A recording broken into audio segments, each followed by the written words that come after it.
Hello and welcome to Where the Sun Shines. I'm Bella Brio, and in this video we are at Universal Studios Orlando, Florida for Halloween Horror Nights 28. So this is a very adult themed event, and Universal suggests that you be ages 13 and over to attend. So I feel it is my duty to inform you that in the following video there is quite a bit of blood and gore and lots of strobe lights. So if this doesn't sound like your cup of tea, then I highly suggest checking out one of our not so spooky videos and maybe one where the sun shines a little brighter. So for you, until next time, I hope you stay where the sun shines. Now, for all you adrenaline junkies and fear-loving fools, I present our perspective and opinions on Halloween Horror Nights 28 in Universal Studios Orlando, Florida.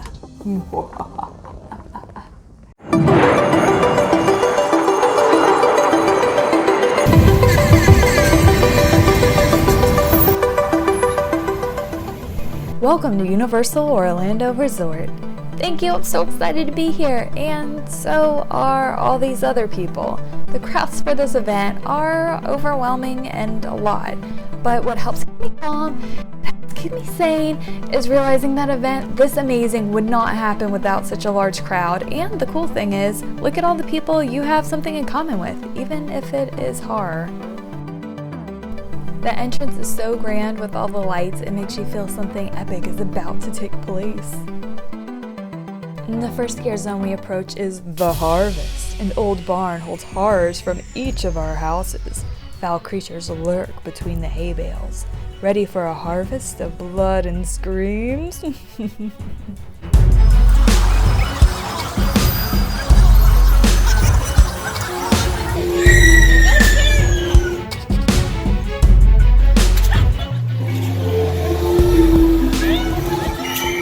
So my apologies, I actually got a little carried away and enjoyed myself a little too much to where I forgot to get that first scare zone filmed in the dark and get some really good shots of it. And I also forgot to get the entrance to several houses, but luckily those houses were basically just wait in line and then bam, go into the house. They didn't really have a cool theme waiting queue or waiting line.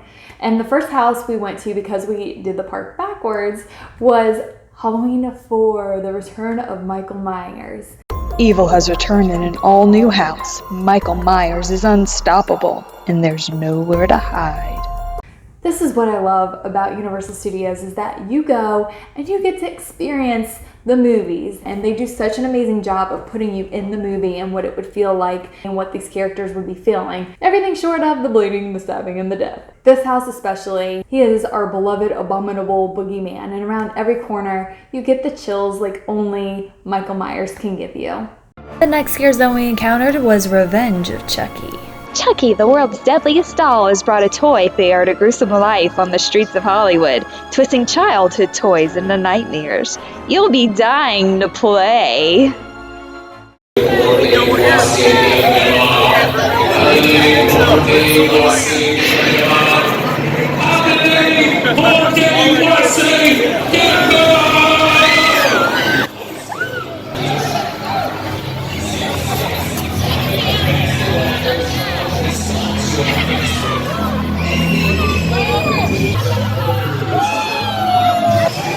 How old are you? 18? Yeah! It's adult time. You hear that, you bunch of cougars? Yeah, we got an 18-year-old over here. He's fresh. He's a sport. Yeah, just watch out for those middle-aged broads. They're weird. All right, Jim, get out of here before I hit you with a brick. You with the hat over there, what's your name? Yeah, with the hat. Just turn around. Jerry? You say Jerry?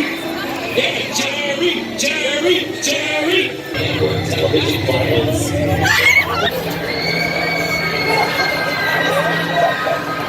What, are you not having a good time? You want to do a little stabby stab? Yeah, maybe I'll teach you how in a minute. Maybe. I'm in a good mood.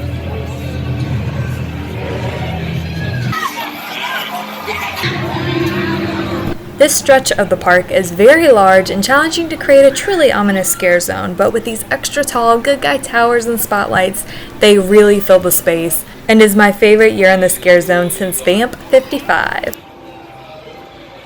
And then we made our way through Twisted Tradition.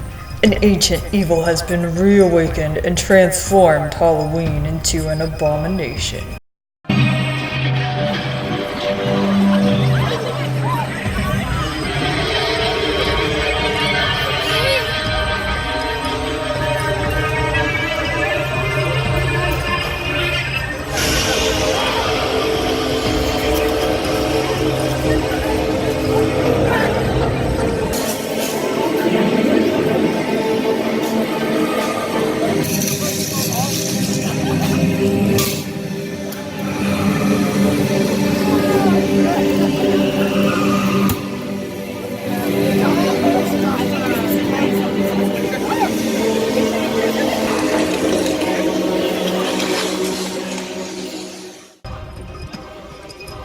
For the past several years, this scare zone has been illuminated by jack-o'-lanterns in the trees, which is spectacular.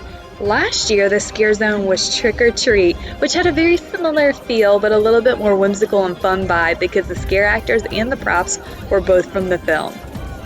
I'm really hoping in future years they'll keep the very purple and orange tones to the scare zone. Really makes it very Halloween-y and whimsical and holiday themed. It is one of my favorite things to see in the park.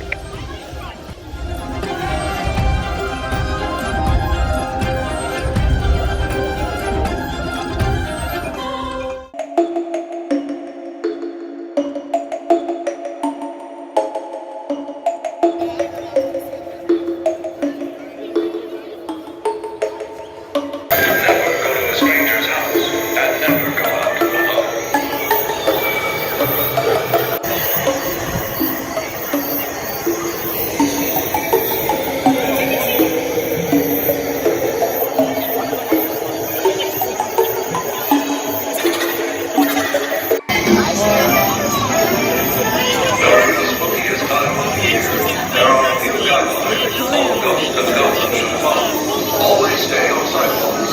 Never go to a stranger's house. And never go out alone. Trick or treat!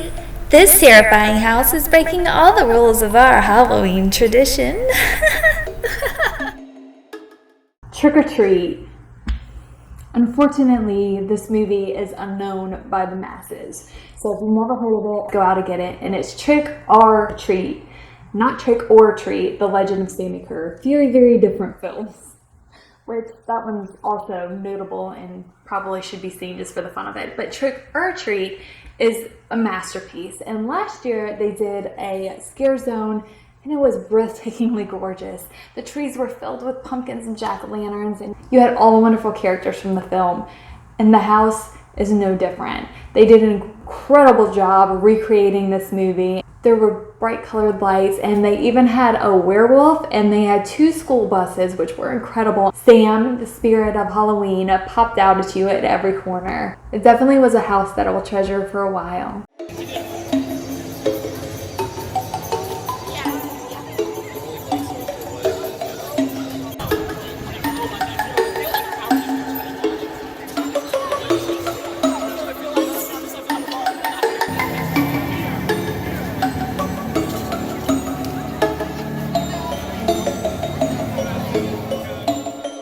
Seeds of extinction. Humanity is extinct, wiped out by a cataclysmic meteor.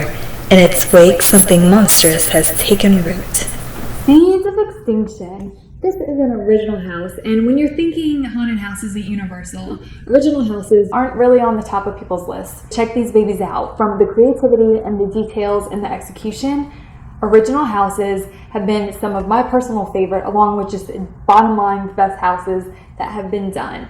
Seeds of Extinction, you think, oh, plants, they're big, bad, and scary. Yeah, right. The only thing scary about plants is there's too much rabbit food on my plate and not enough dessert. Am I right? What was incredible about this house is the walls and set were plants. The monsters were plants. So you didn't know which direction and where these monsters would be coming from because of the camouflage. It was terrifying.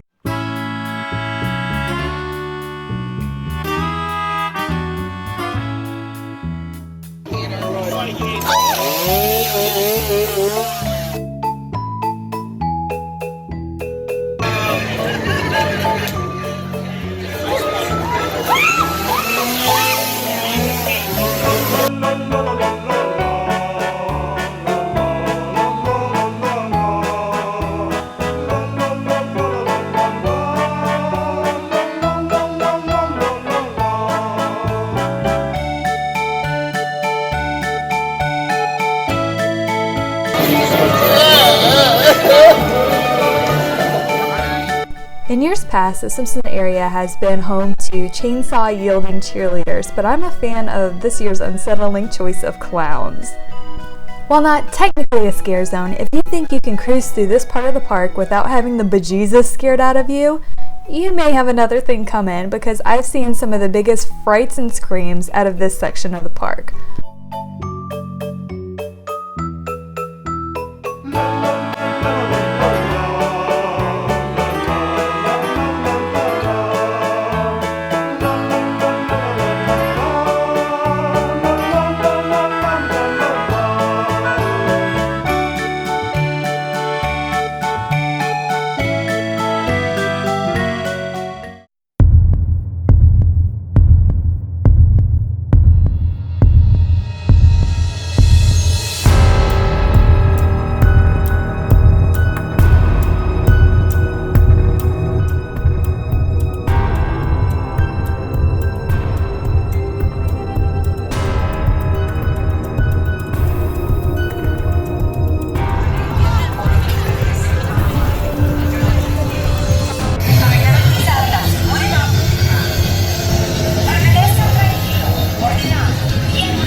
Dead exposure, patient 0.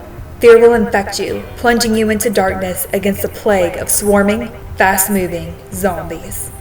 Dead exposure, patient 0 was crazy. Now, you just saw the queue.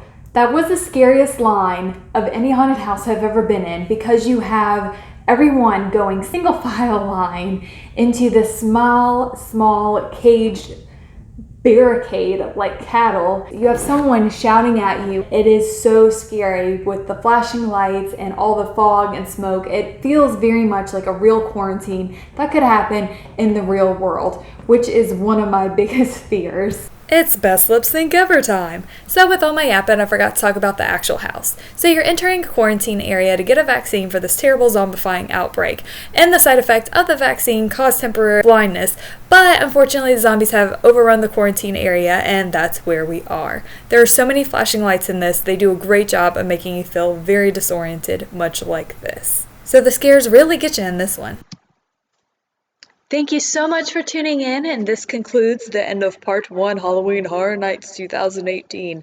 Please stay tuned for Part 2.